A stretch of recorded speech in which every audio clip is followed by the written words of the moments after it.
Yay. Yay! And now begins Yay. everyone's favorite part of starting the stream, which is me checking to make sure the stream is actually live. Like, hi, are we alive or are we in the underworld? Are we way down Oh, in it says Hades we're down, way deep under the ground? alive. Way down So in now I'm Hades starting the Town. stream, which is... We're live. Yay. Dang, my volume was loud. Okay, good stuff. It said, you will hear me. This is a threat. Hear me roar. Um, yeah, so go ahead and do your announcement. Mm, yes.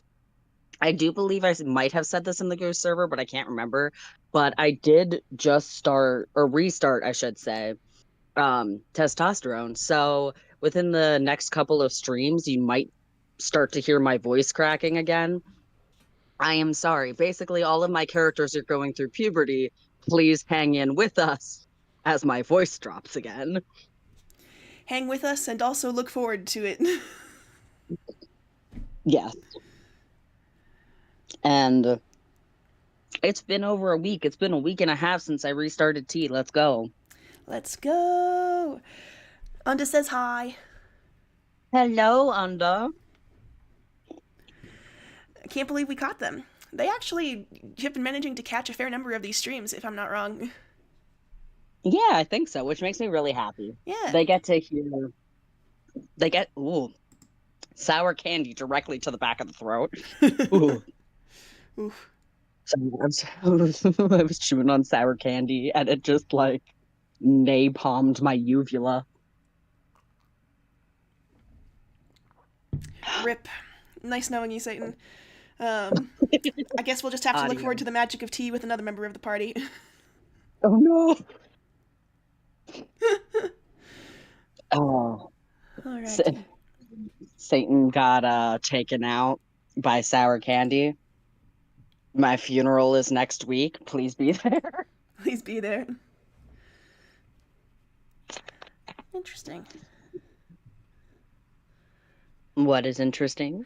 Um, the white bar at the top of the stream. Um, there's supposed to be a gray bar that like covers that, but it hasn't. It didn't work 2 times ago, but it did work 1 time ago. So I'm just kind of confused where this little gray bar goes when I'm Um, not looking at it. he ran away. Sour Satan. Unda says they were Sour just Satan. contemplating a nap when their phone pinged them and suddenly alertness.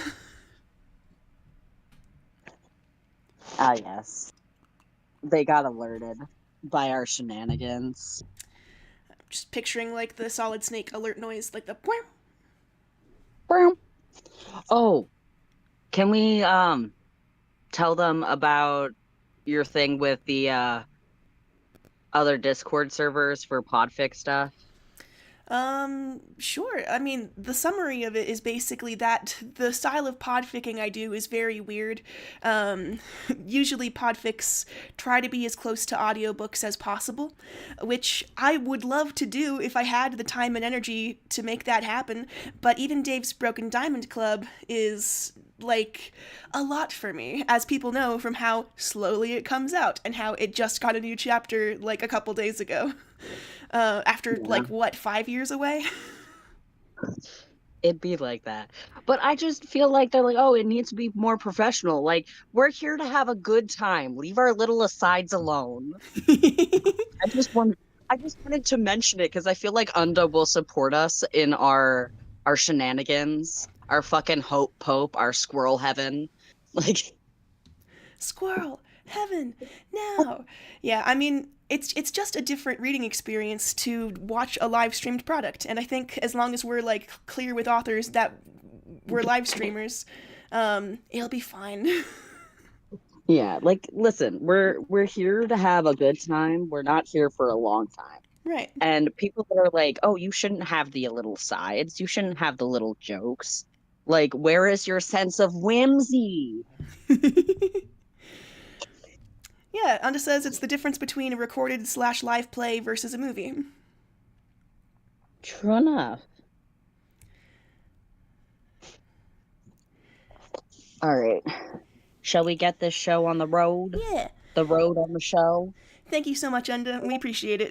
And like, if it would make you happy, I could someday go through and make like a mega compilation of these streams in order to get away some of the like stream announcements and stuff like that into one thing. But maybe I'll leave in some of the asides for fun. For fun. For the fun and the whimsy of it all. All right. Shall I start then? Please do. Okie dokie, artichoke. A woman emerges from the frost. Half her head is shaved, but she doesn't seem to notice the cold that she surely should feel on her bare scalp. To say nothing of the blood-red silk dress clinging to her. She is dragging a man along the icy ground. You peer through the glass to try to see him. He's not dead, and he's definitely fey, but he's hurt. His arm is stuck in something, a box of some kind. The woman throws the man to the ground and stares June down as she talks. June answers her with a shrug and words that Karkat has muted. You tap on the glass, and the paper feathers on Karkat's wings shift. They don't move, but the text on several of them changes. I.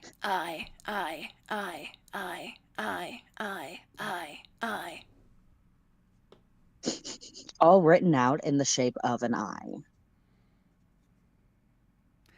What are they saying? You ask. Subtitles begin to run over the glass. Oh, I have to run up to my notes. Okay. May I ask what wargasm is? Queen and stern grandma. Oh. Wargasm, sarcasm, but in the time of war. Oh, got it. I was like, what the fuck is wargasm? Just like, because June simultaneously throughout this entire event is trying to be like, hey, politically this is pretty important, but also June can't help but be June. June's gotta make the joke. What else is she here for? So, whoever did this is here. We didn't make your guard fist a mimic, lady. I am Queen Mab, and you will address me with the same courtesy that I have shown you, June. Sorry, we didn't get properly introduced, with the murder attempts and all. I could say the same. This is no mimic. This is a cursed item that we tracked the spiritual signature of this box to this pathetic town. It was gone for a moment and then returned. I want whoever did this. I don't know who did it, and you're not getting anyone in here. How about you leave instead? You're not getting anyone in here! Boy, I could kill you with a thought. So, you wouldn't be the first person to do that. You're not special. I could kill you with a thought. So could a very determined duck. You're not special. I'm extraordinarily mortal. Believe me. Oh boy. Karkat, shut up. What?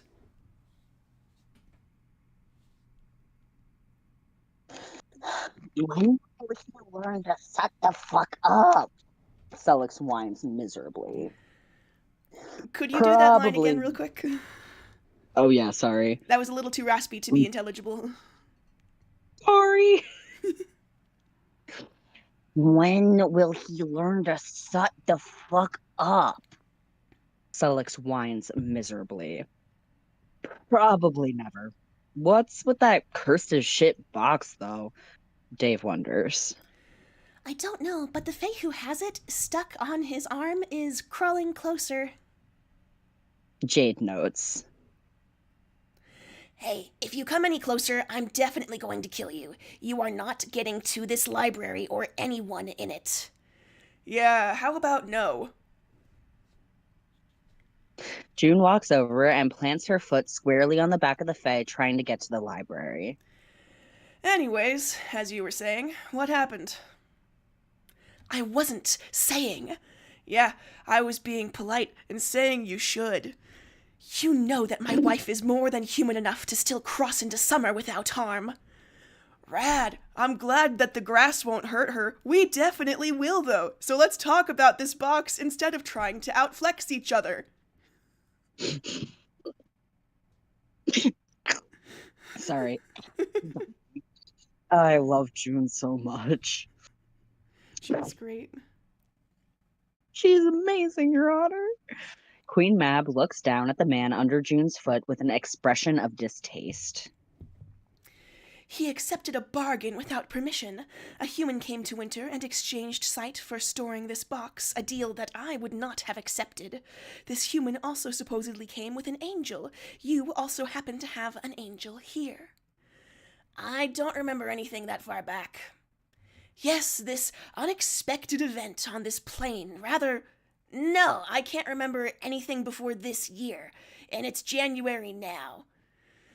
If it was him, he wouldn't know. I'm pretty sure that was his point. Queen Mab gives Karkat a look that suggests that she thinks that he was hit by whatever madness spell that June put out. She's wrong, of course. Karkat is just like this. The allotted storage time came and went, and no one came for the box. I'm going to guess that he tried to open it since his hand is stuck in it. He did. That looks like it worked out badly. I'll just stick my hand in this definitely cursed box. What kind of idiot does that? Dave mutters. You'd be surprised. People and boxes, they just can't resist, Selleck says. Pandora would agree. You add, and Selleck nods. I don't care about him. Okay. What I do care about is that he was hoarding the gift of sight for the last 5 years to his own personal benefit. I care that once he tried to take possession of this box for himself, that this sight turned outwards. Outwards? We have all been plagued with visions. Visions of our own deaths, of disasters, of terrible events in our lives that could have gone differently if only we had acted differently. I have seen the devil himself burn down my child's home and steal my granddaughter over and over and over and over again. I don't know if these visions are to be believed, but I don't feel very charitable to that demon you had out here earlier. By all means, bring him out again. No, I will kill you! Okay, let's bring down that intensity, though thanks for not shouting, I guess. Karkat. Selleck breathes, not even a whisper, but just breath. Breath? Slightly shaped into his name. He looks at Karkat with adoration and devotion on his face. Mituna has to stay there, but... Oh, that's not good.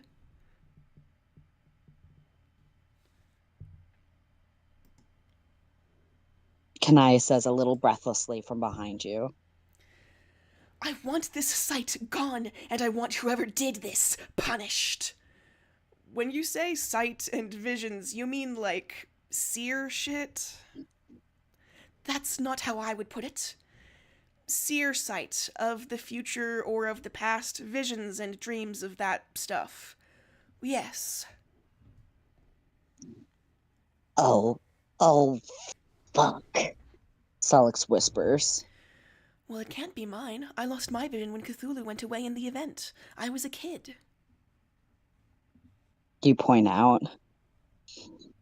Yeah, fuck.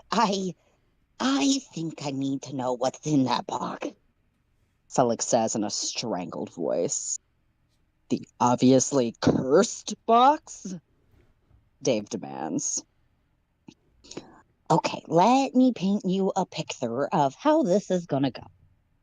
She's not gonna leave, and when she clocks that Rose with a seer, she is gonna draw some conclusions.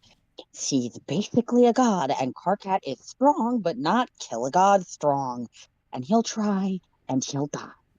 So I need to know what's in... Selleck begins. I know that box. Kanaya interrupts him, and you all stare at her. Well, not that one exactly, but I can see the carvings on it, when the man isn't writhing on the ground too much, that is. That's a box to isolate a particular spell, but it's clearly got a nasty curse on it. Anyone who isn't allowed to open it is going to end up like that. Kanaya explains. What spell in particular? Solix asks. A hiding spell. You have a blanket, and it's woven to protect an infant from detection.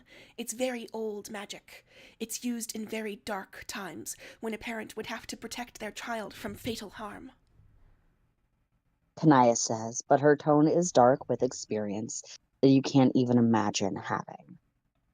Why do things keep happening? Solix whines, both hands over his face, muffling the sound somewhat. How does the spell work? How does the box come into it? You said it isolates it, but I'm not sure what you mean. You ask Kanaya. The blanket is made specifically the blanket is made for a specific infant. Their blood is woven into it. You can do a lot with fabric and weaving magic, but this specifically makes them undetectable to anyone who isn't also woven into the blanket. You can't see them at all, even if the blanket comes off. Kanaya explains. The box resets the spell then, cuts the connection between the blanket and its target. You say as you puzzle the spell out in your mind. And if you destroyed the box? Solix asks in horror, looking over at Kanaya. Don't. That's the advice. Don't do that. People only use this spell when they are incredibly desperate, Solix. I don't know what else to tell you. Kanaya says gravely. Yeah, real desperate. Fuck. How long have you been in Salem? Solix asks, though it seems like a rude question to ask. About 25, 30 years? It depends on if you mean physically or actively studying and working, or merely geographically present. She answers him. Fuck. Yeah. Fuck, I am going to get Carcat to set me on fire and put me out of my misery. God damn it, we need that box. Solix whines. The very cursed box? Just so we're clear. That box? Dave asks again. You look at the glass and see that Carcat has continued subtitling. Yep, we can speak English. Give me 1 second and I'm going to reread that. I am going to drink a beverage. Beverage drink. You didn't make a mistake. Beverage. You were just saying that they were subtle subtitles. Subtle tiling.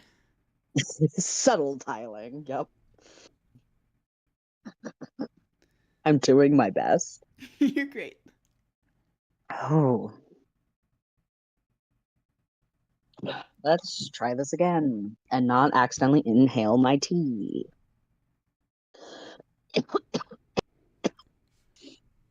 I'm allergic to liquid in the lungs. Did you know that? That's so nutty. I have the same allergy. Gosh, we're like twinsies. Like twinsies. You look at the glass and see that Carcat has continued subtitling the conversation outside throughout this, but it's a fair amount of asking about the box and June saying she doesn't know about it. Queen Mab says very firmly that she's not leaving, etc. Solix makes a stressed out noise and taps on the glass. Several written out eyes on Carcat's paper feathers focus on Solix, and you see question marks spread over them too.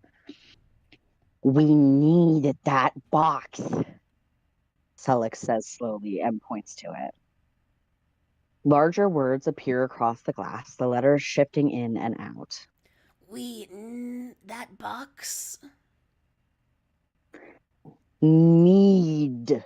We need that box. We have to have it, Solix says again, louder and slower. The letters on the glass shift into the right attempt at lip reading. We'll take the box. What? The box. We'll take it. If you bring me whoever brought this box into our domain, then you may have it. That's not how this works. Give me the box. What is with you and the box? Give me the box. No. What? Okay, fair. But what about yes?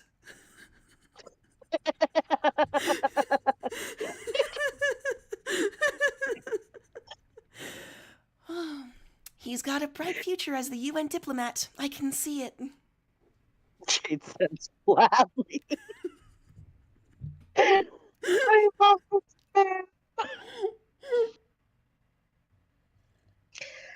I'd like to say this is new, but it's not. Sullix groans. I tire of this. Me too, bitch. Me too. You could give me the box then. Or I could simply destroy this building. Don't try it. I serve the library. Let's just... And then... Stop.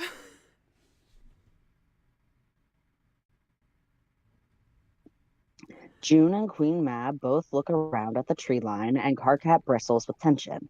His feathers covered in exclamation points as he stands tense and ready to face whoever this is. What? Oh, I can read. What? What? You and Dave say at the same time. That's got to be a trick, right? Sullix asks.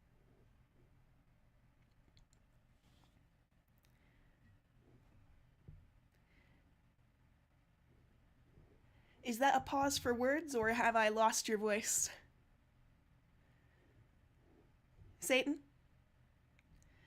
Satan, can you hear me? Satan! I think we've lost them. Okay. I am going to get him back real quick. Just a sec.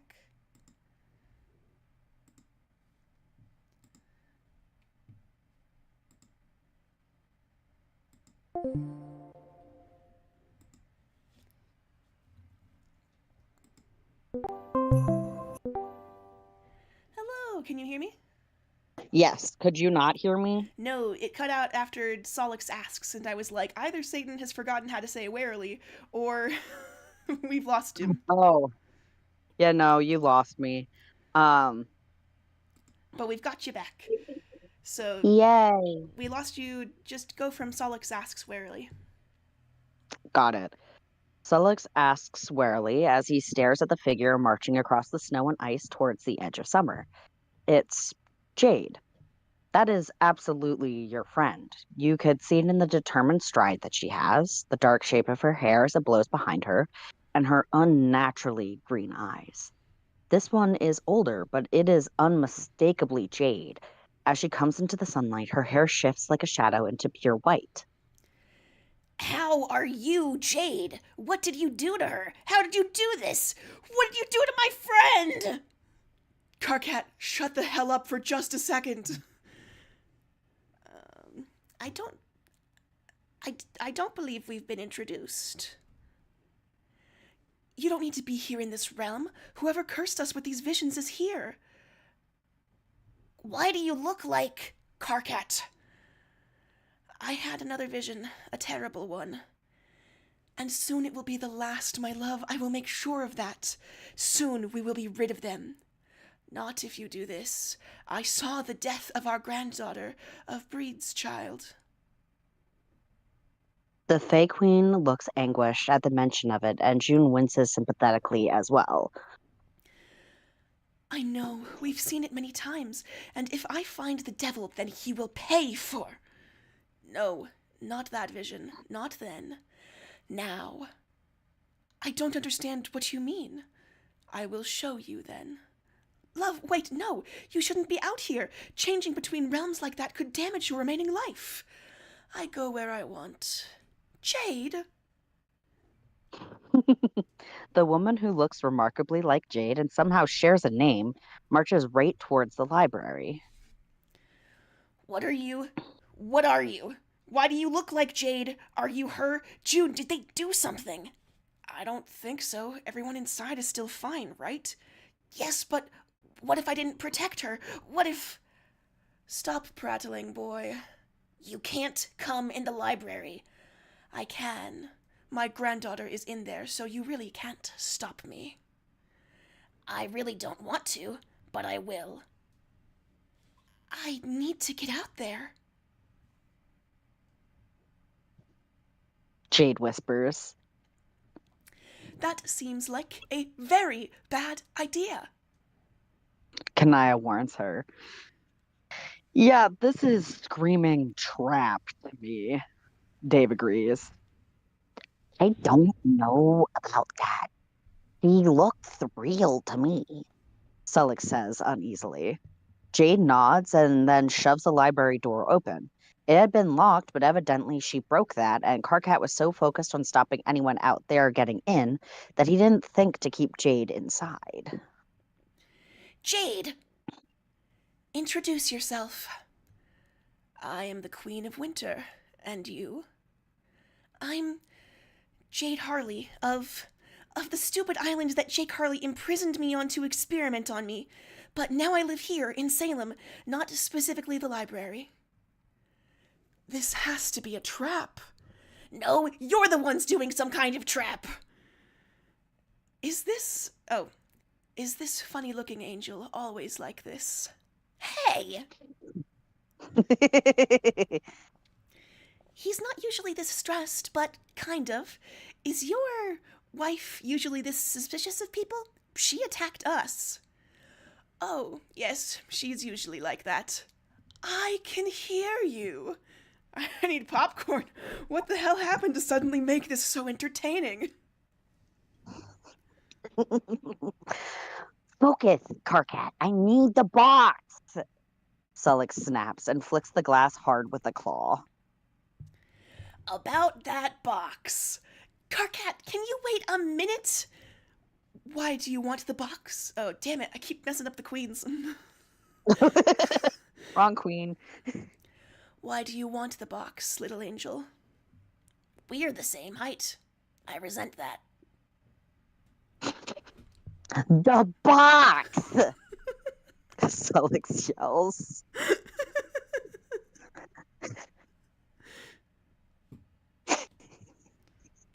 Little angel, we're the same height. I'm surrounded by rude bitches. I love him. Aren't Fae royalty basically like gods? Why do gods keep bullying my boyfriend? Dave asks unhappily. I think bullying is somewhat underselling what Karkat's god let him go through. You reason. It does lack the gravitas, certainly. Kanaya agrees. The box, you feathery idiot! I'll come out there and fucking origami you if you don't get that box! Sullix threatens Karkat through the glass. Karkat actually turns his head to look at Sullix for that, his eyes narrowed in irritation. Oh, fuck. Holy shit, don't read his wings. Dave laughs, and you see Sullix's head tip slightly to look at the feathers against the glass. You do not read Karkat's feathers. You can make an educated guess on what they say, based on Sullix's expression and how yellow the tips of his ears are going. What you do read is the subtitles on the glass. You have to reach quickly to catch up, but you get there. Your grandson was Jake Harley, then? He told me about you, that you were a human who came back. That's not exactly how he put it. I thought that he just had different opinions about what happened to his grandmother, and that I was his changeling grandchild, and he felt differently about me. Oops. You were no changeling. Our daughter burnt to death in her house when you were a newborn, killed by a very unholy fire. He had a demonic temple on the island and summoning circles to contact hell. He arranged all of this. This is really her, our granddaughter. Yes, I saw it in one of those awful visions, one where you didn't listen to me and destroyed this place. You can't destroy the library! We found her in the rubble and tested her blood, but it was too late. Jade is our friend. We're not going to let anything happen to her. But she didn't know about a lot of this until recently. I didn't even know much about it. It seemed personal, and I didn't want to pry, but, well, we figured some of it out. Sorry, Jade. It's fine. It's not fine. It's not fine that anyone hurt you, that no one stopped it, that you were abandoned like that. I won't let anything like that happen to you again. You're my friend, and I know what that feels like. I won't let it. Thanks, Karkat. Is he your guardian angel or something? What's going on here? No, we're just friends. He's just kind of like this. Self-appointed guardian angel for all of his friends. You can't even despair at this point. Karkat looks far too emotional at the fact that Jade verbally confirmed that they're friends. June is right, though. Karkat is just like this. But this one has even less experience in pretending to be cool about things. We should test her. It's not impossible that this is a trap, just like the visions in the box. Can I have the box now? Karkat, I will smack you! Again, there is a moment happening here, Karkat. There's moments all of the time. That's how time works.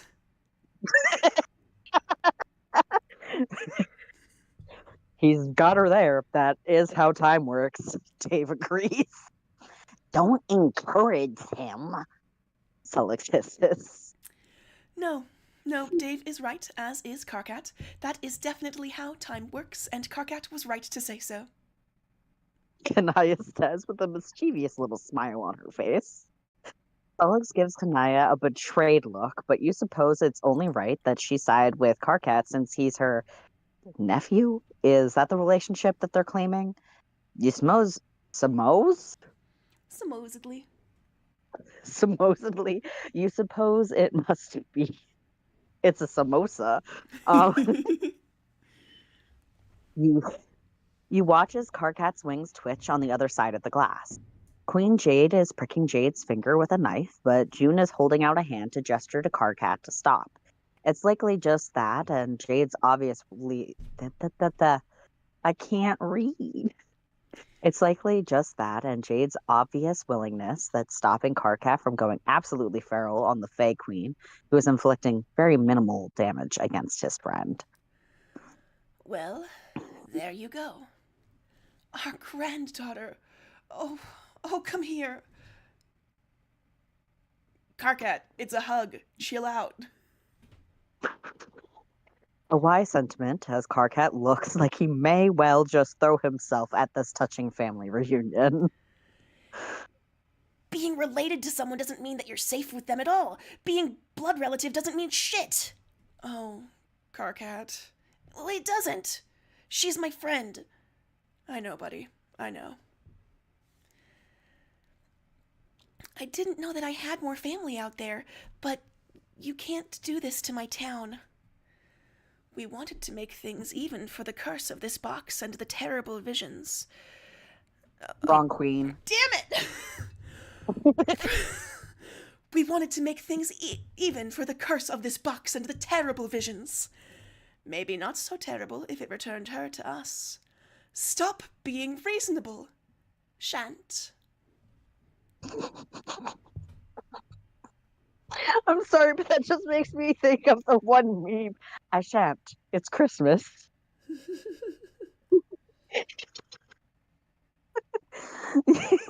Sorry. Oh. You watch one Fae Queen childishly poke her tongue out at the other, and it's that silliness that makes the resemblance to your Jade even more complete. On the topic of that box. Yes, the box. The box! I'm getting really bored of this box thing, just FYI. I've got a friend inside who knows about these boxes. Could we see if she can get it off of your foolish guard? Is he even alive? Not much, but I bet he wishes it was less. I'm not going to simply hand over the box. You hate that box. You want it gone. That doesn't mean that I'm going to give it away.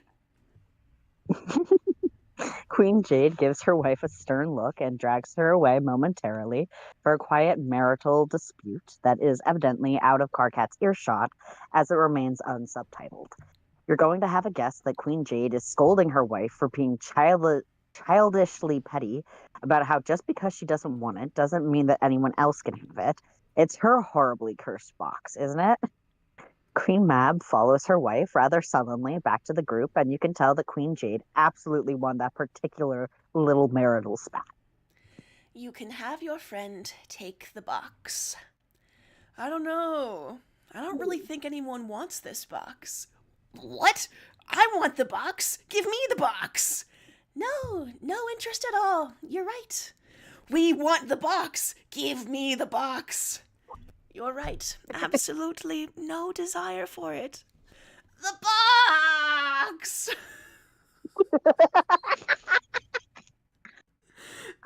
Okay. As funny as this is, and it is very funny, I've been telling you that I want the box the whole time. Yeah, I think we should let them have it before we break Karkat. You mean the box? Kartat. You mean the box? Give the box over. She takes her foot off the card, who proceeds to agonizingly crawl towards the library. The words... Oh, sorry. You really want this, right?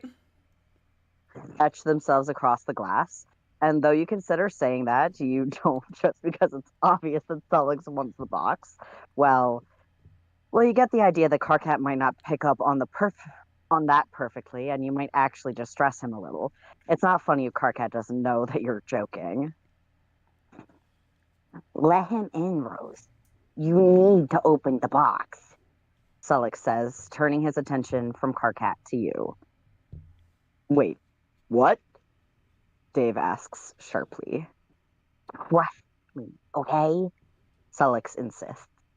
Dave and Kanaya both look uneasy at this. Truthfully, you feel uneasy about this, but you trust Sullix. Karkat pulls the door open as the mangled guard crawls closer. Karkat watches him like a hawk. He has his sickle out, and you bet that if anything went even slightly wrong, Karkat would be on him in a split second. Up close, the guard puts you horribly in mind of awful zombies, a memory you'd soon forget. He crawls along the ground right for you and slams the box at your feet. His arm is trapped inside in what is a truly gruesome sight. Because of it, you have to lean over to reach the front of the box. You glance at Sullix, but he just nods encouragingly at you. At his side, Karkat watches, antsy and very armed in case something goes wrong. Opening the box is remarkably anticlimactic. It simply hinges open and rests at the edge of its hinges without so much as an ominous squeak. The guard slumps to the ground, definitely dead. His arm is missing below the point where the box had clamped onto him, though now that you look inside the box, you can see a woodcut engraving of an arm in just the right place in the lid. You turn the box around and Karkat makes an unhappy sound. He's going to stain the entry mat. It's the library's mat. Karkat says and frowns at the now dead guard. Well, what are you going to... Jesus fucking Christ, what the fuck? Dave yelps as Karkat decides to solve this problem by grabbing the guard by the ankle and flinging him out of the library building with an amount of speed and force that was both unnecessary and inappropriately comical. You can't just do that, Dave protests, to the backing track of June losing it laughing outside.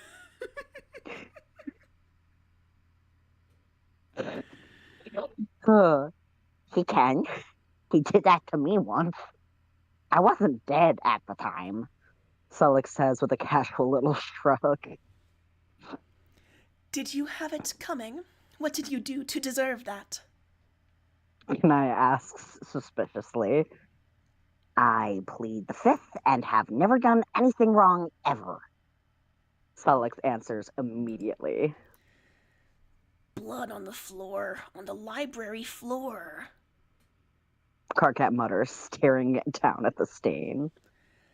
I can get you some cleaner if it's really bothering you. Kanaya offers. Karkat shakes his head and holds his hand out above the bloodstain on the entryway rug. The one that no doubt has all kinds of dirt and mud ground into it, though you're not going to point that out. Greenish blood floats up out of the carpet and hovers just below Karkat's open hand. He bends his arm a little, and Sullick yelps, diving out of the way just in time to avoid being splattered with fey blood. Better.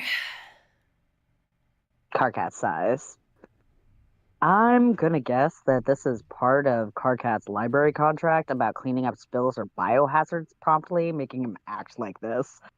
Dave says, as if he doesn't have Sullick's plastered to his side, wary of more airborne blood. That is a clause, yes. And I admit. Suddenly, this cursed box is not the most interesting thing, but it is still here. Should we perhaps have a look? You remind the others. Break time. Break time. Sorry I kept breaking down giggling. This bit of chapter is just chef's kiss. These are hilarious scenes. We cannot be held accountable for the giggle fits. Can't. Also, I think I might have startled Kylie when I screamed as Dave. I just saw the eye. Are you good, hon? Yeah. Sorry, Karkat yeeted a man, and Dave was like, "What the fuck, man?" Sometimes you gotta grab a corpse by the ankle and just yeet. This is totally.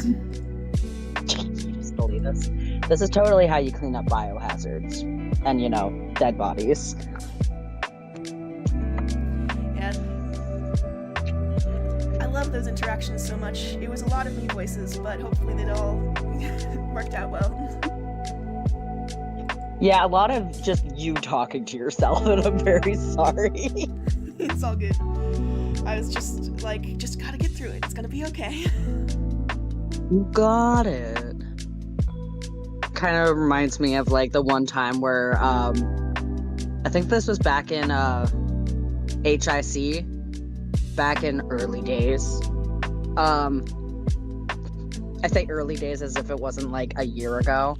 However long ago. Right. Where I had to. What? I said right. Oh. Where I had to voice a sticky note that was just Sullick's and Equius back to back. Nice. So it was just me. Turn down the thermostat. No.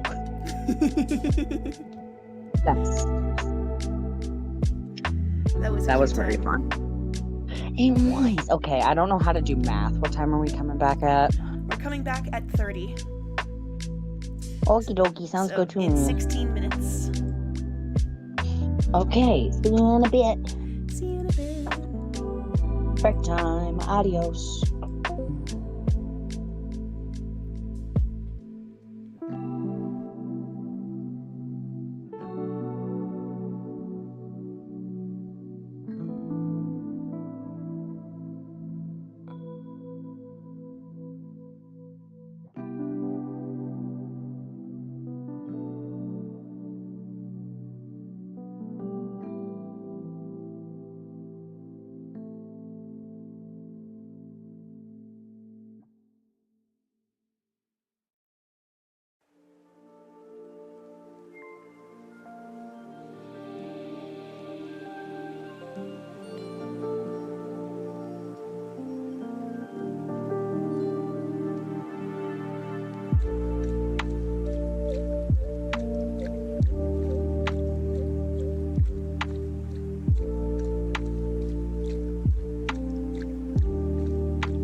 Hello? Would you be you there? I forgot that I muted myself. Hello and welcome back. Welcome back. I shoved food in my face. I also shoved food in my face. It was the time for eats. The time for eats. I had leftover pasta from red lobster. Nice. That's the correct red. Yum yum yum. Oh, hello, Kaiden. Okay, let me Wonderful. open up my. Yeah. Open up the docs, get everything ready again. I was thinking, since you did narrator so much last time, and since we have a more normal voice cast this time around, shall I start with narration? If that's all right with you. Wonderful. Kanaya makes a thoughtful hum as she leans over and looks into the box. There is indeed a blanket on the top, although blanket is clearly doing the intricate weaving of this fabric a disservice.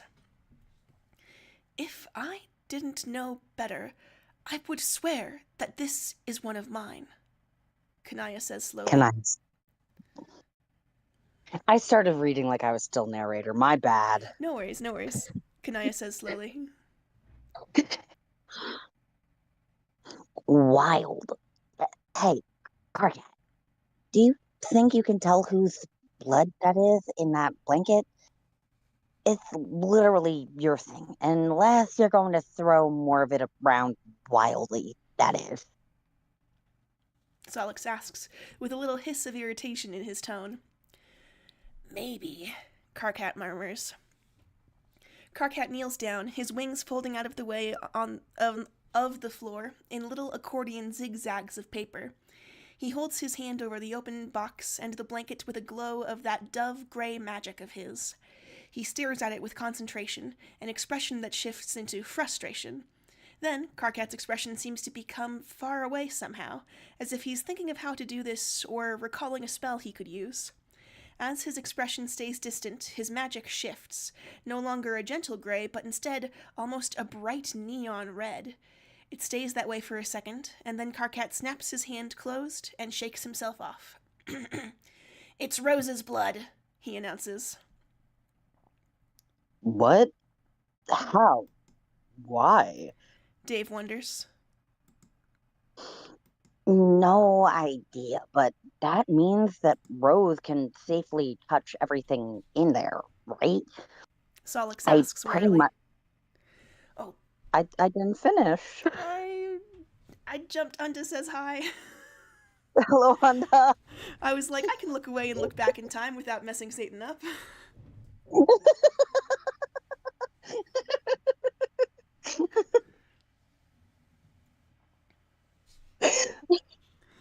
Alas. Should I start over just from where I was? Go ahead and start that line over. No idea, but that means that Rose can safely touch everything in there, right? I pretty much figured as much before, but there's nothing else in there that could hurt her, right? Solix asks warily.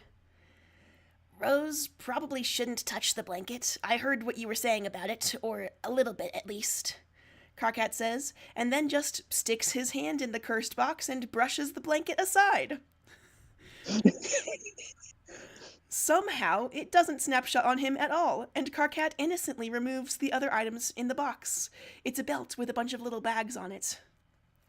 These are tarot cards. I recognize them from my very bad notes and the less bad handout about them, Karkat observes and shows the belt to you. Those are indeed tarot-type prints that are embossed into the leather.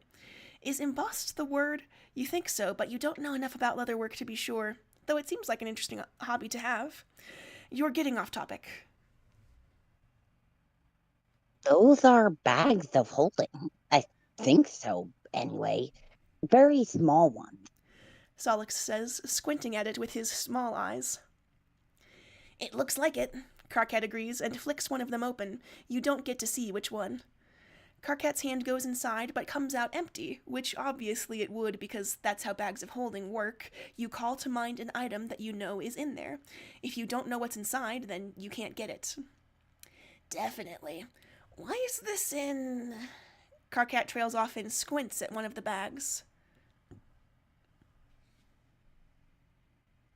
Why is it in the box? Why is any of this here? Good question. Dave agrees, with a slightly hysterical edge to his voice. Karkat's eyes glow red for a second, and Solok's attention snaps to him. You've never seen him do this before today, but it must be some kind of angelic magic. Then he blinks, and it's gone. Can, look at this. Rose's blood is in here too, but I don't think it's woven in or anything, Karkat says, and passes it to her as he taps his finger on one part. It's not exactly fresh, but that is blood. I can't say whose, but I suppose you can. But you're right, this isn't serving a magical purpose like the blood in the blanket was.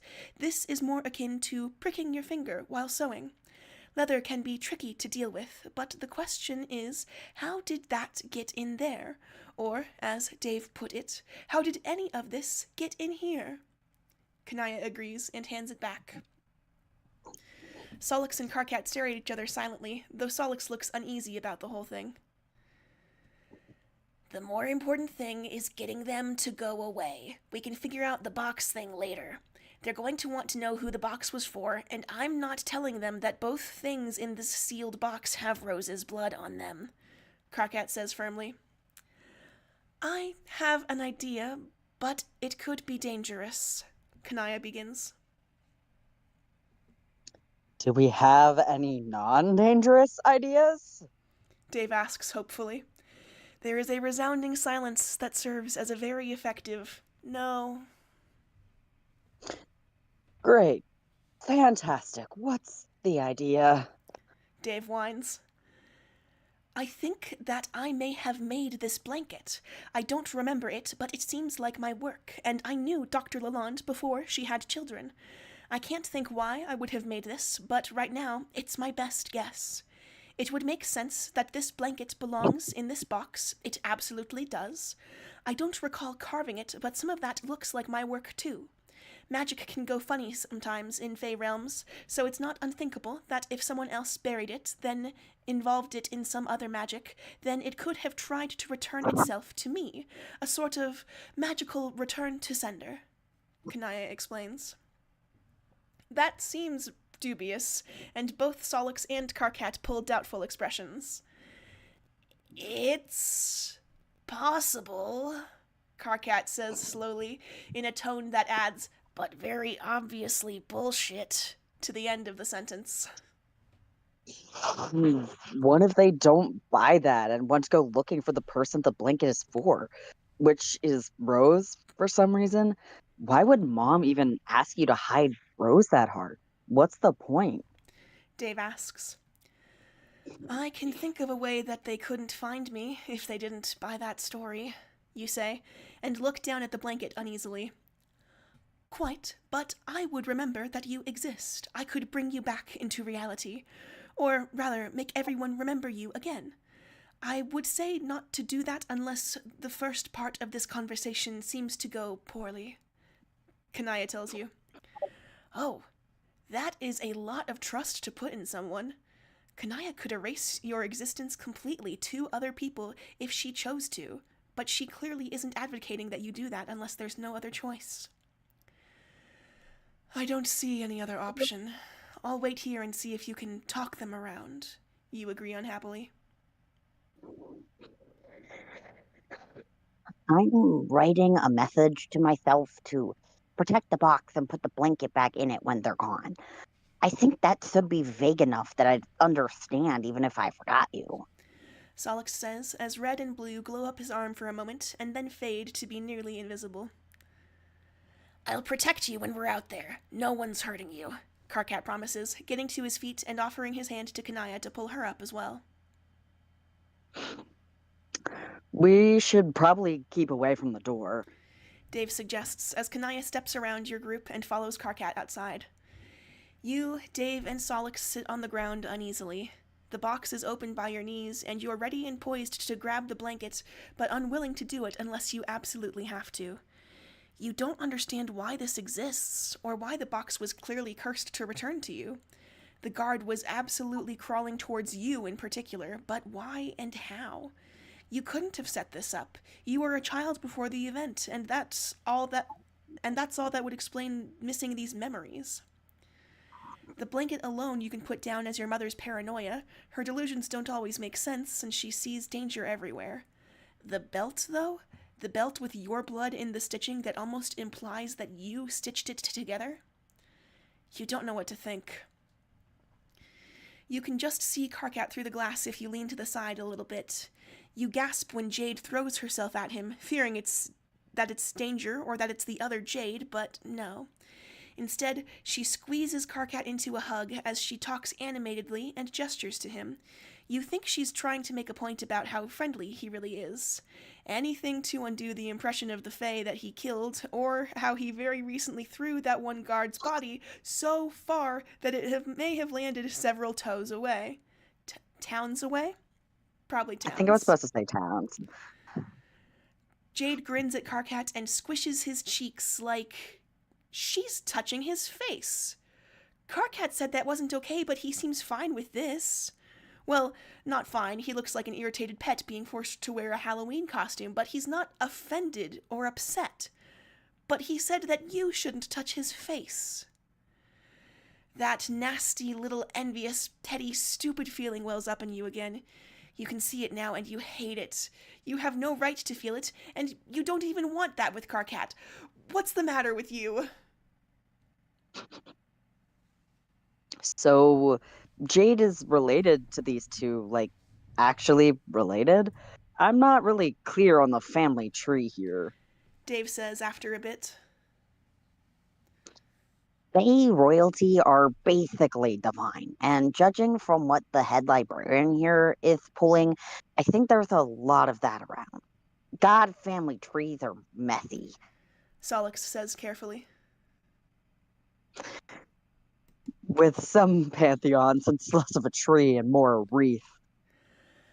I'm very glad that the event happened when we were young. I'm not sure you'd have made it to this age without someone smiting you otherwise. You point out. But everyone says that the things I say are respectful. Dave says in faux offense.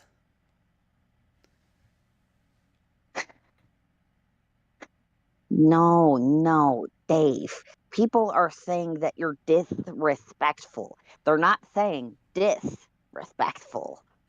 Solix teases, purposefully dragging the word out for the joke. The pair of them giggle like idiots and fist bump each other. Whatever did you do before they encountered each other? You suffered Dave's sense of humor alone, you suppose.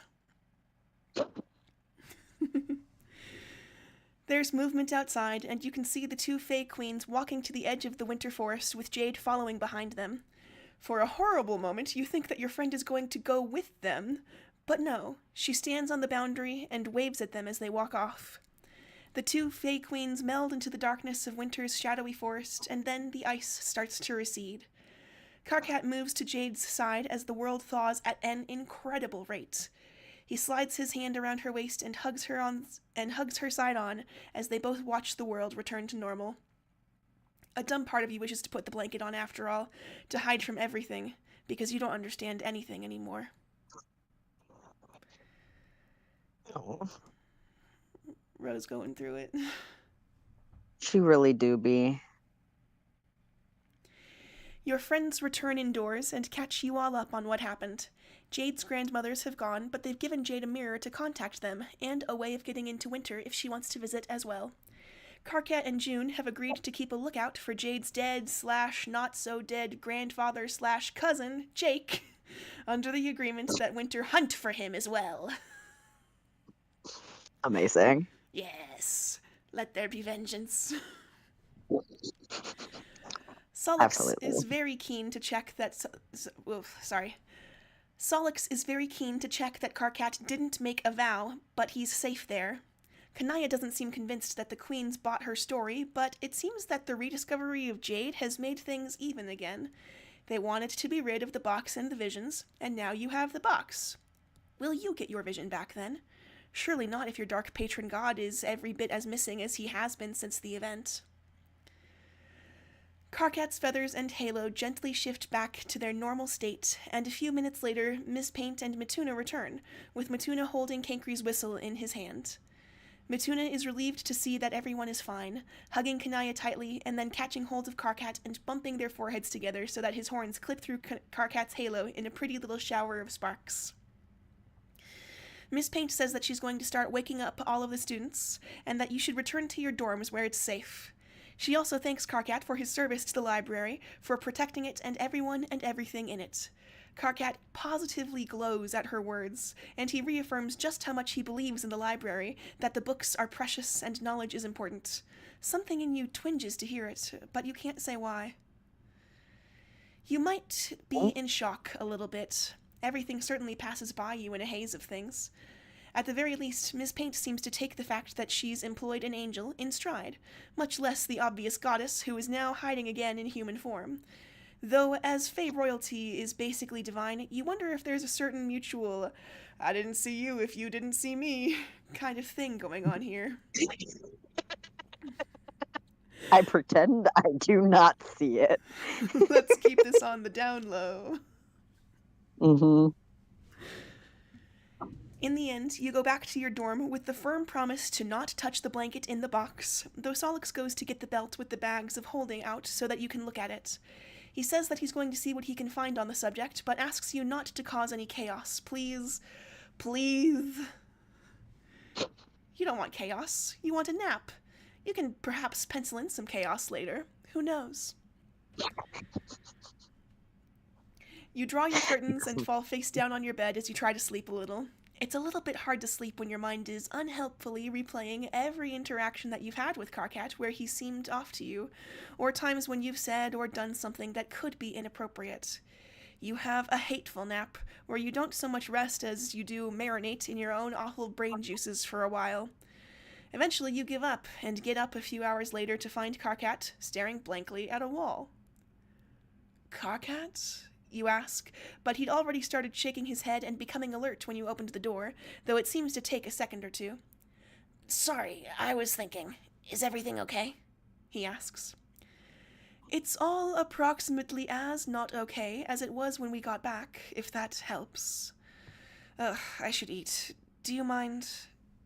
You ask worriedly, not wanting to make him uncomfortable. Humans need to eat, so if you do too, then I'm not going to stop you. Karkat says, a little weirdly phrased as you go to your kitchenette.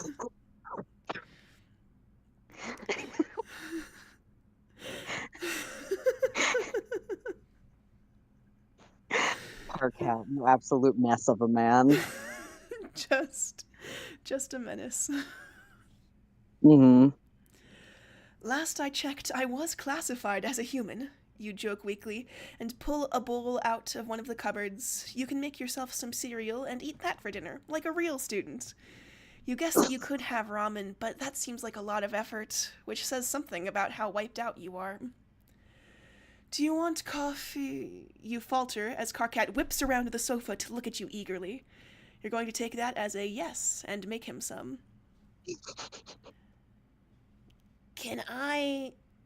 Could I ask you something about the other Karkat? Karkat asks as you boil water and put the coffee grounds in the filter. That's an interesting phrasing, other Karkat, but given what he's already told you, it makes sense. Of course, you agree. What would he have done at the library if it was him there instead of me? Karkat asks. You have a bite of your cereal and think, making sure to completely chew and swallow your food before even starting to answer him. You don't want to gross him out. He didn't know that he was an angel, so that's worth noting. He could do his shield thing, and he always did want to protect his friends. He couldn't have done what you did, but I could see him using it to protect us. Maybe the library, if he could stretch it that far. He also cared about the books and everyone in there, so you have that in common. You tell him. Maybe he could have made the connection that I did with the library through another way, a less formal way. Karkat concedes. You nod, have another bite, and pour a little bit more water over Karkat's coffee filter. You think that he has something on his mind, so you're going to let him decide what to do here. He wouldn't have attacked anyone, though? Karkat asks, sounding worried. You think about that. Karkat wasn't big on violence, preferring to retreat or reason before anything else. When you met Terezi, he talked to her about books instead of trying any offensive spell at all. But is that because of who he was, or because of the limits that he thought he had? He wouldn't, huh? Karkat guesses. Well, he knew he wasn't human, he knew he was immune to fire and didn't need to breathe, but going up against Fae in what was obviously their territory is dangerous. I can't say what he would have done if he knew what you knew. Or, I suppose I can, because you know what you did. Or, I suppose I can, because you knowing what you know did what you did. You explain, and toss the coffee filter paper in the trash, the filter in the sink, and then pick up his coffee cup. But I'm not the same person. I'm different. I don't work the same, very literally, Karkat points out, and gratefully takes the coffee you hand him. I suppose. Then, I can't say. He probably wouldn't have fought them unless he was cornered, or there was a plan in motion. Karkat nods and sips his coffee glumly. Trade narrator? Oh yeah, I was trying to find a place to cut in to ask you if you wanted me to narrate for you. Yep. All right. You open your mouth and hesitate. Karkat notices and looks at you curiously, making you wince. I had a conversation with Dave. You admit. I think you're allowed. Also, I like those. Karkat replies, presumably because he can't think of anything else to say. He said that the way I've been acting with you, probably the way I was acting before all of this, was pale. You tell him. Karkat's face goes purposefully blank. Oh, fuck. It was that, wasn't it? It's not just Dave seeing something and misinterpreting because of his thing with Solix, is it? Oh. You groan. Karkat is staring into his coffee, not making eye contact with you at all. When he speaks, his voice is soft. It doesn't mean anything. Humans don't have moirails. Past me didn't know what it meant. You didn't. It doesn't mean anything. You're not interested, for very good reasons. My heart. My heart. You think it hurty. You think you need something for this conversation and take a mug of your own down from the cupboard. You pick a tea bag at random and throw it in, dousing it with boiling water before going over to a very awkward-looking Karkat. He is paying more attention to his coffee than he is to you, likely on purpose. Are you interested? You ask warily. You knew him, and he knew you. I don't know you all that well. You know a lot about me because of what you know about past Karkat, but I can't say the same. He tells his coffee. That's fair, but also not technically an answer to your question. But if he doesn't want to answer that, then you think you can let him have that. You're not sure what you'd do if he said yes. You thought we were, though. When you woke up, I mean. You say, and sip your tea. It's still far too hot, and you regret that, but you won't show it. Karkat nods slightly and looks down into his mug before having another sip. It's kind of fucked up, actually. Karkat says out of nowhere. What is? Having feelings? Actually, maybe I would like to be able to turn those off at will. You muse. As someone who is currently missing some, don't do that. Karkat snorts in amusement, but you'll take the win of making him laugh. No, I just mean moirails at all. It's fucked up that we have them. Karkat continues. An interesting and unexpected take. Explain. You say curiously. Like, Karkat pauses and then looks uneasily at you and stays silent for a second or two. Whatever he was going to say isn't coming. Yes? You prompt him. Karkat looks away again and rubs the back of his neck uneasily. I remembered some things from before. Not as in here before, but before as in when me and Cankry were just Cankry as one, and then some fragments when we were separate. It's not everything, super not everything, but it's bits. I didn't know you were getting that much back. You gasp. I know, I have my reasons for not saying. Don't tell everyone, please.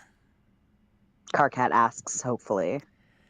I promise. You don't want to get people's hopes up, right? You guess. Karkat makes a vaguely affirmative noise through a long mouthful of coffee. Anyway, there's this angel, Cronus. Fuck. I could remember all of his name before, but right here and now I can't. Whatever. Cronus. So he's a seraphim and an asshole. Karkat begins. That means that he outranks you, right? I googled a lot of things when we were trying to bring you back. You admit, a little embarrassed as you say it. Learning things makes me feel better too. Karkat tells you immediately, and there's a warmth in your chest that has nothing to do with a mouthful of hot tea that you just swallowed. Seraphim, then. He outranks you. I tried asking Matuna what he was before, and the most he'd tell me was that his official rank was a motherfucking boss-ass bitch, which I didn't come across in my research. You say lightly, and Karkat wheezes out a laugh. Okay, fine.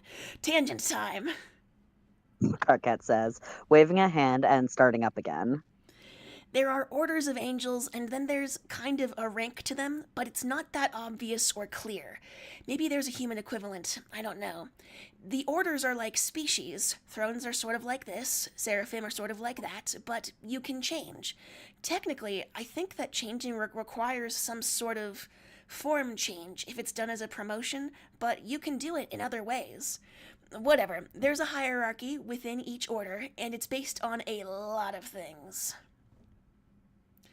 Like power, or how good you are at your job, kind of like demons?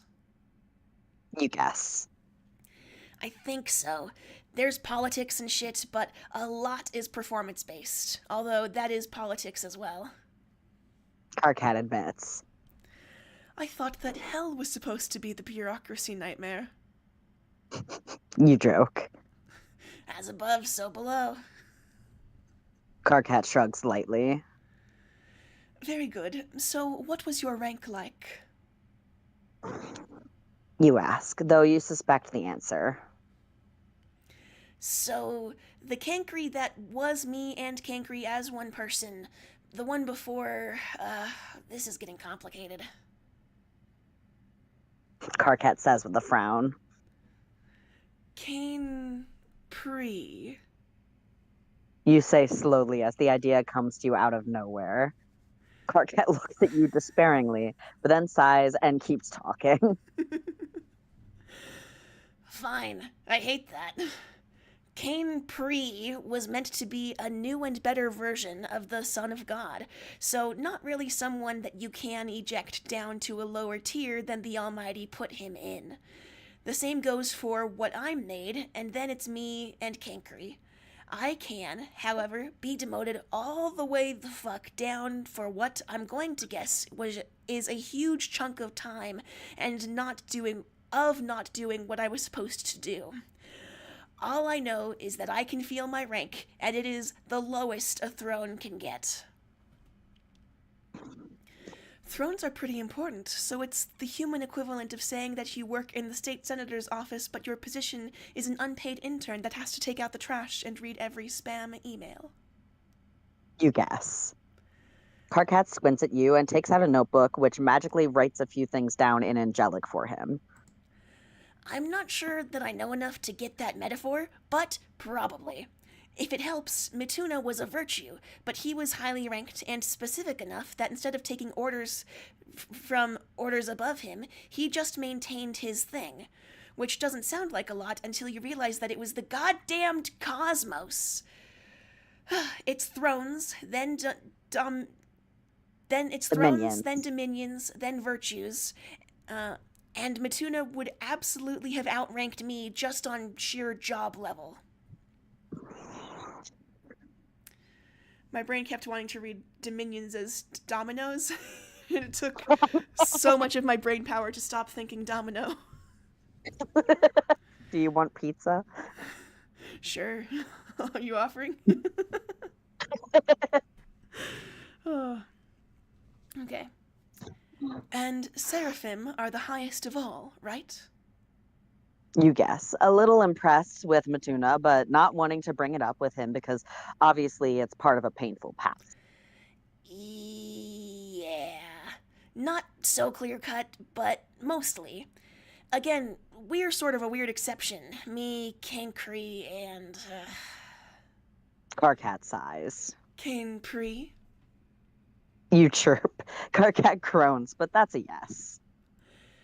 Those two could pull rank on some seraphim, but I couldn't because of how demoted I was. Either way, Cronus was far more powerful than any of us. Carcat goes on. Again, powerful in terms of political and rank, or physical and magical power? You interrupt to ask. And both. With Seraphim, it's basically both. Maybe Cankry could have beaten Mituna in a fight if they'd ever met. I haven't seen him actually fight, so I don't know, but my money would be on Cankry. Fighting Cronus would be suicide, or near enough, given how small the odds would be. Carcat tells you. All right, tangent satisfied. Tell me about Cronus. He's a seraphim and an asshole. You say, getting this back on track. Right. His job was to sniff out bad angels, like an internal police force getting a lead on anyone defective or disloyal. Cronus picked people out, and then those people would always end up falling. Carcat explains. Like an angelic SS? Also, did they fall because he could tell, or did they fall because he led some sort of witch hunt against people, and then those people were victimized? You wonder. I don't know what the first thing was, but the second is a good question. Anyways, he took an interest in Cankry, as best as I can tell that he could sense me in him. Cronus hated me, platonically, obviously, but pitied him. They ended up as Moirails, and I ended up as me. Carcat says slowly, his hand drifting to the place above his heart. Your jaw is hanging open. You take a moment to put your mug on the coffee table and then return your attention to Carcat. Cronus is an angel who was so powerful that he could damn you, that you couldn't resist in terms of official hierarchy. He ended up dating you, well, dating Cain-Pri, and... You whisper in horror. Removing me was kind of a joint idea. Easier to control something you can command. Point is that they pitied each other, I guess. I didn't have anything to do with it. I hate the guy. Carcat says in a tone far too casual for what he's saying. You want to say that you want to kill Cronus for this, but that might be inappropriate, so you stay silent. Whatever. I think the whole Moirails thing is kind of fucked up, is what I mean. Like, hey, maybe angels and demons wouldn't all be so fucked up if we didn't have societies and structures so unrelentingly shitty that, hey, I'm not gonna stab you in the back, is romantic. Or fuck, maybe me and Solix both lived in particularly fucked up parts of our domains. Carcat says with a grimace that wrinkles his nose. You think about how Dave and Celix are with each other. There's so much more to that. Things that can't be put down to just not wanting to murder each other. Celix has friends, but what he has with Dave is different. Anyone can see that. I think it's more than that. You tell him softly. I know. I guess what I mean is that you're lucky. You can just do all of that. Past Karkat was lucky too, I guess, or maybe not. It's not right to inflict Pale Rum on you when you don't know that. When you don't know that's what it is. He didn't know either, I suppose, but that's whatever. I don't know what I'm saying. I probably shouldn't have gone into any of that. Ugh. Don't feel weird about doing things your species doesn't get. It's not your fault. Karkat says, and you can see him closing up again.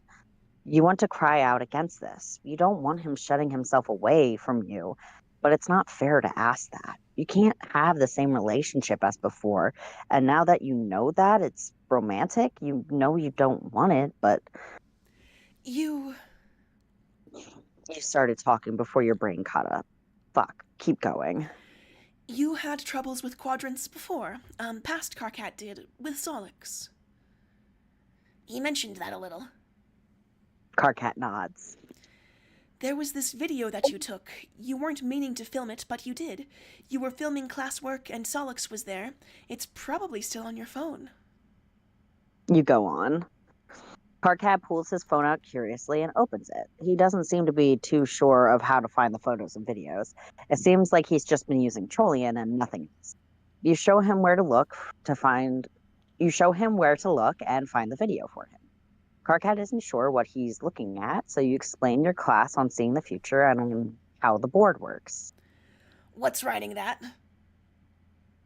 Karkat asks in alarm as Selix's voice expresses the same alarm in the video. We've never worked that out, but it's supposed to be spirits or ghosts. You answer him. Ghosts communicating with the living? Karkat asks in a tight voice. On screen, the planchette spells out its eerie message about finding Karkat and fixing this, only for the planchette to melt and the board to go up in hellfire. Felix vanishes into the ground with the board after telling Karkat to make some boiling water. Oh, I see. Karkat says, explaining nothing about a mystery that you've never cracked. Karkat thaws Selix out and makes him coffee. Selix reacts strangely to it. Karkat makes a warm and affectionate sound in his throat as he sees that. What? You ask. I must have made it how he likes it. I think habits sometimes can stick through memory loss. It happened to me with some things. Oh, and now we're flirting. Karkat laughs as his past self and Selix bicker back and forth. You done yelling? Selix asks. He's off screen but perfectly audible. Something in his tone of voice makes Karkat sit up a little straighter even as past Karkat is snapping angrily at Selix. What do you want me to tell you, KK? Selix laughs, sounding a little mean to you. We weren't together yet? Karkat asks you quietly with a grin on his face. Yeah, it sounds like you want me to say something else, Selix says teasingly from the video, and Karkat's eyebrow raises. No, far from it. This blew up in both your faces for a while. You explain. Really? Karkat falters as Selix's monologue starts up. Karkat shared it with you eventually, but he was so hurt about it. Everything Selix is saying sounds so mean and personal, you could hardly believe it. Karkat doesn't look so upset in the slightest. On the other hand, he seems impressed, almost thrilled at what Selix is saying. Clearly, this is the reaction that Selix had been hoping for, and absolutely not the one that he got at the time. Wow. Karkat breathes, and right then, past Karkat runs in the room and tells Selix to go away. He was devastated about it. What the fuck? Do you need a neon sign? Karkat demands of his phone, which doesn't answer, but instead displays a clearly upset Selix calling after Karkat and then unhappily mending the floor. He didn't get this stuff. Maybe it was nice for him to be close to people and not worry about if it was too pale, but he had that, too. You point out. I guess. Karkat concedes. You feel very pleased with yourself, at least until Karkat covers his face with his hands and groans. He propels himself to his feet with a flicker of what may have been magic and then paces a little. You can just hear him mumbling What am I doing? to himself. Was that inappropriate? You ask with a wince. Of me, not of you. I shouldn't have. Ugh. Cardcat hisses. Hey, look, consider it a gesture of human friendship. You suggest. But we're not friends. Cardcat insists. Okay. Ow. Well, no, I mean, we are. I'm friends with Jade, and I'm cool with June. I get Jade, her situation is a lot like mine in some ways, but you and me? I thought we were pale. It sounds like we were acting it, and even you can tell that things are different now. But you don't want to be pale, and you can't be. You don't feel it or get it like I do. I shouldn't be doing this. He amends hastily. I don't know how to walk that boundary between becoming friends with you again and being inappropriate. This doesn't feel inappropriate for me, but my culture isn't yours. I don't want to dismiss it, but I also don't want you worrying about something that doesn't upset me. You offer him, selfishly hoping that it's okay. Cronus is a fucking creep. I don't want to be like him. Cardcat tells you. You're not in some angelic position of power over me. You counter. I know more about this than you do. That's a position of power. On top of that, it's romantic for me. I shouldn't have been spilling my guts just because you asked. He says unhappily. I'm sorry. I didn't mean to. You gesture vaguely. Motherfucker. You gesture vaguely. I know. You're good. Cardcat says gently, and you're not sure if he means that you're good in terms of not having done anything wrong, or just good altogether. I should go and do. Cardcat hesitates as he forms some excuse to leave. Someone. You suggest an end to that sentence. I'm just saying. Wing woman Rose. You got 2 boyfriends. Go have fun.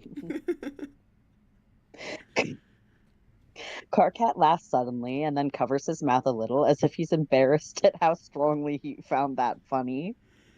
You know what? After watching that, maybe. Cardcat snickers. You want to say that you're glad that you could help, but that's probably too pale. Try something else. Do you want to go to the library tomorrow?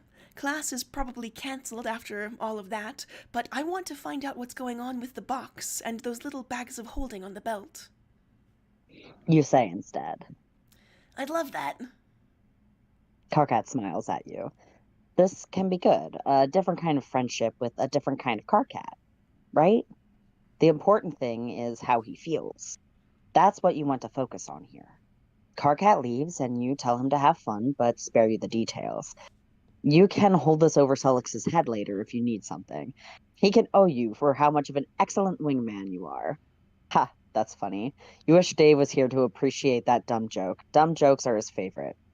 That's why he likes June. Wow, you need to inflict these excellent thoughts on your other friends immediately. But for us, it is the end times immediately. Yes. All right, that is it for this week, I think. We're going to try to meet on Monday. Should be easy enough to do. Probably 12 Satan time. What's your time? Well, it's not currently standard time, but Eastern time. I forget what it's called during daylight savings. It's called something dumb because we're a nation of idiots. Yes. Just go with the time that it is in New York City. New York City. Yes. Wonderful. Thanks so much for reading with me. Oh, yeah, of course. It's always a lot of fun. Yeah. We like to have fun here. We do. And now I may be going to Michael's and or Joanne's to get cosplay stuff. Nice.